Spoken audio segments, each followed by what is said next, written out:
Marrying the right person. How do you discern marrying the right person? You've been a priest for 2 years. You, I imagine, have been going through marriage prep with young couples. What do you think are some of the most important things for discerning the right person to marry? Yeah, it's a huge question. And it is funny because, yeah, I am really young, and I joke at the beginning of weddings, I'm about to preach to you guys about marriage because I'm 27, I'm celibate, and I saw a movie about it once. It's like you wouldn't think I would know much about it, and I certainly don't know any firsthand. But through confessions and through meeting with people in marriage preparation, you do see a lot of different relationships. So I might, hopefully have something helpful to offer, people in that regard. The first thing, this is one of the best things I've heard. I heard it from a Baptist preacher.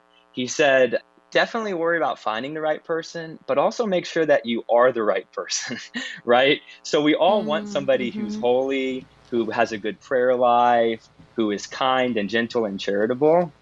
Are we trying to be that person ourselves? Are we trying to Amen. be somebody that we would want to marry, right? And I think another preacher I heard say the Bible doesn't necessarily show you how to find the right person, but it does show you how to be the right person. So spend some time with scripture, make sure you're close to the sacraments, get to know the person of Jesus, make sure that you're the kind of person you would want to marry. The other thing I always tell people is, you and I were talking earlier about it being a free choice, right? It's not as if God is going to force you to marry anybody. It's good to remember, hey, this is one that you choose. I tell people, like, you didn't choose your mom, you didn't choose your dad or your siblings. If you have a difficult relationship with any of them, hey, you have to work through it, right? This is your family. You have to deal with it. The person you marry, your husband or your wife, that's one you get to choose. That's one you get to decide yourself.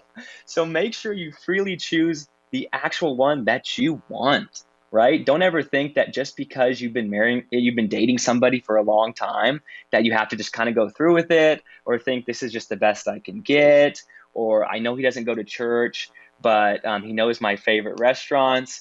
It's important to say, what do you actually want? Because you get to choose, and then you're the one that has to live with them.